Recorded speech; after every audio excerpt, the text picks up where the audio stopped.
everybody. Welcome back. Short Ride with the Stud, 113.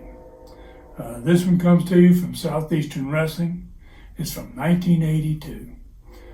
Joe LeDuc had been in territory in 1980, early part of 81. Been gone for a while. He's coming back at this point. He's going to be in a handicap match. He's going to be in there with two guys. And wow, you're going to get a little taste of Joe LeDuc. I mean, wow, he was a pretty salty dude back in those days, and nasty, just plain nasty. He had been babyface for first time that he came through, and at this point, he's just about to turn heel. And you can watch a little bit of this, and you'll understand why.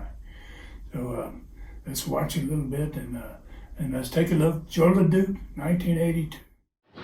Ladies and gentlemen, this match, a special handicap match, one fall with a 10-minute time limit. Introducing in the corners to my left, at a combined weight of 470 pounds, Bo Carr and Pete Hayes. Their opponent, 285, the Canadian lumberjack, Joe LeDuc. Bo Carr, Pete Hayes taking on Joe LeDuc in a handicap match. Notice the weights on the feet of Joe LeDuc, usually worn by a man in extensive training in anticipation of a big match.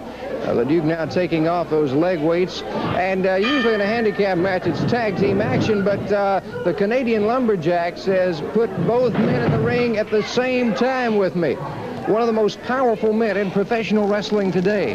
The Canadian lumberjack, Joe LeDuc, the former Southeastern heavyweight champion, pushes one man down and takes the other man to the canvas.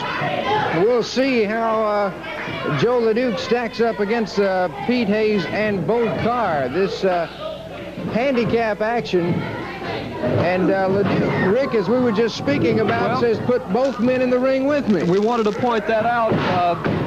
The Canadian lumberjack specifically asked that both men be allowed in the ring at the same time. Usually in a handicap situation, one team will act as a tag team. LeDuc specifically requested that both men be in the ring at the same time. I think he might be... Hard right puts his man down, and there you see the strength of this Canadian lumberjack, Joe LeDuc. Both men's heads being put together.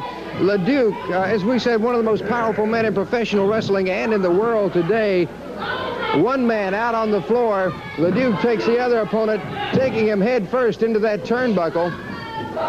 I was about to say that taking on two men might be a bit of a challenge for Mr. LeDuc, but apparently the Canadian lumberjack is handling both Bo Carr and Pete Hayes with what amounts to relative ease.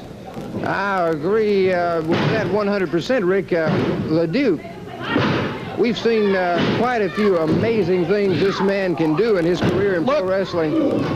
This Bo Carr pummeling left and right, this man putting everything he has in LeDuc. He stands there like a mountain. LeDuc with a chancery, and both men now. LeDuc trying to hold on to one while the other one puts a series of good forearms in, just barely staggering Joe LeDuc. LeDuc has gone even what he has himself called a personality change since losing that Southeastern Heavyweight Championship. And you can't help but stop and think, Charlie, that this is a message. This match just could be a message that Joe LeDuc, whether or not he holds the Southeastern title, is a man to be reckoned with. And out on the floor goes one of the opponents, LeDuc. That hard right, catching his man coming off of the rope, takes him up. Pete Hayes by the hand, dropping that leg into the back of the neck. A lot of weight coming down. Tremendous strength in the Canadian lumberjack, Joe LeDuc. Joe LeDuc has held the Southeastern Heavyweight Championship. He's been the Southern Heavyweight Championship. And there is the maneuver that won him so many of these titles, that Canadian bear hug. Once he locks down with those 20-inch upper arms and that 285 pounds of muscle on the small of your back, not many men ever escape that hold, and Pete Hayes is not one of the men who could do it. It's over. Your winner, the Canadian lumberjack Joe LeDuc, in handicap action today on Southeastern Championship Wrestling, takes another shot at Bo Carr. There, your winner in the ring, former Southeastern heavyweight champion, the Canadian. That was pretty good. I'm telling you, that Joe he was something. Wow, there wasn't many guys as tough as Joe was, to be honest with you. He was really, really a bad dude. And he sure made those guys, he made them regret they got in the ring with him, even though it was two against him by himself. Thank y'all so much for your support. Thank you for being here again and watching this. And thank you for your great comments. And we're going to bring you another one.